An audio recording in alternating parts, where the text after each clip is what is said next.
So, y'all comment a lot, and I'm just going to be honest with you. I'm not reading most of your comments. I have actually uninstalled the YouTube Studio so that I'm not being notified of your comments anymore. So, these videos where there's like 50 comments, I've maybe only read two or three of them. Unfortunately, one of the ones I read made me lose even further faith in humanity. So, there's that. Um, I made a video yesterday, I think, talking about the Philip Brailsford and Daniel Shaver situation. For those of you who don't know what that is, Daniel Shaver was a man. He and another woman were at a hotel. They were drunk. He had an air rifle, like a BB gun, and he was showing the woman in the hotel room. And somebody downstairs, like in the pool, looked up in the room and saw a gun and called the police. Okay. Police arrive. They get the two people out of the room, Daniel Shaver and the woman. They get them on the ground. Both of them are drunk. Both of them are unarmed. And they are trying desperately to follow the cop's directions, but the cop is not making any logical orders. They get the woman up and get her to safety. And then they tell Daniel a whole bunch of it's like he's playing Simon Says. And if Daniel makes a wrong move, he's going to die. The cop's like, okay, we want you to cross your legs left over right. And if you go right over left, we will kill you. Now that your legs are crossed and your hands are on your head, crawl towards us. Hands up, but crawl. Legs crossed, but crawl. Are you kidding me? Drunk, but don't dare stumble while crawling with your legs crossed and your hands up.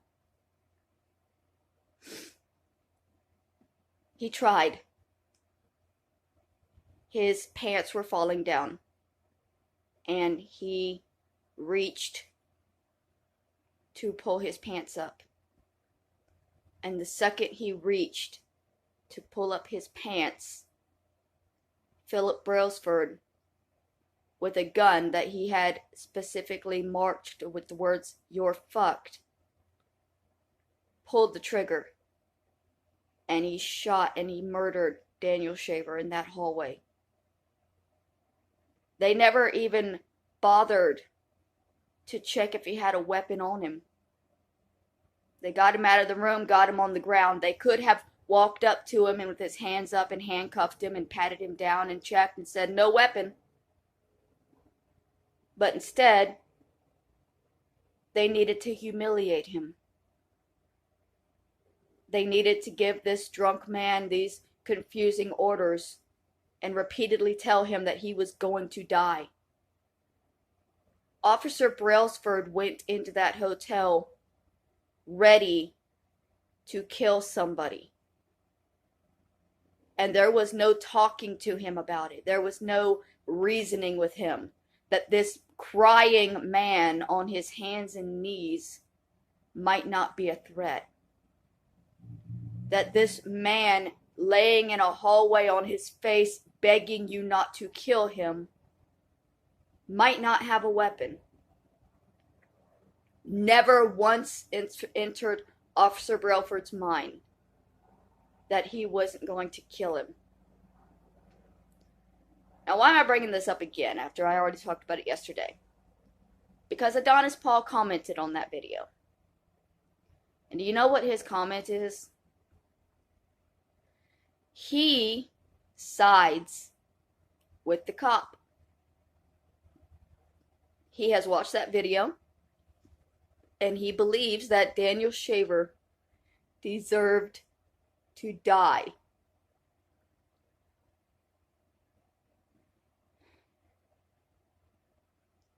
That's really all you need to know about Adonis Paul, isn't it? That's really it. He's able to watch a video like that and turn around and say, yeah, the cop was right. The cop was absolutely 100% justified in murdering that man.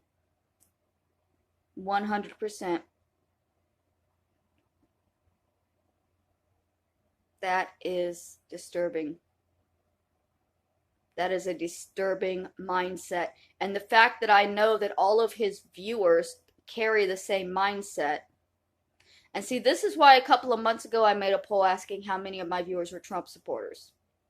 Because I know that the majority of my viewers who are Trump supporters are also going to agree with Adonis Paul and his view set that the police are justified in murdering people like this. It's their mindset. It's that Trump Nazi mindset. And yes, Trumpism is Nazism. Y'all are going to argue with that and say that I'm downplaying what the Nazis did only because the Trumpism didn't get any further. And you want me to be downplaying it because you agree with the actions of the Nazis, of the Trumpists. You believe that you deserve to die if the police are called on you, even if you haven't actually committed a crime.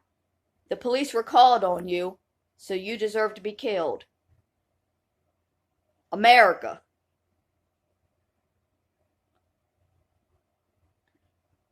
No, thank you.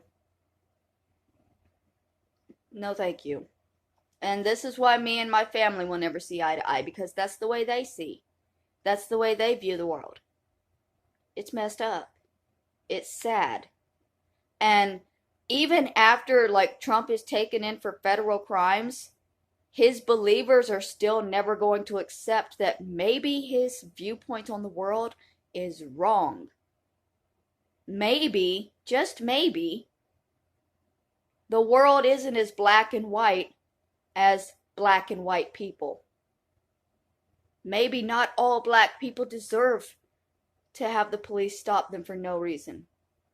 Maybe not all people who have the police called on them are criminals.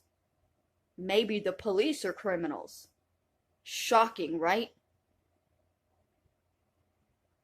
But these are things that you're not going to be able to accept because they are ingrained very deeply in your mindset.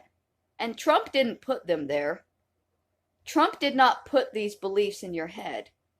All he did was make you feel strong enough to live them because the person in charge believed that way. So you no longer had to hide behind your hoods.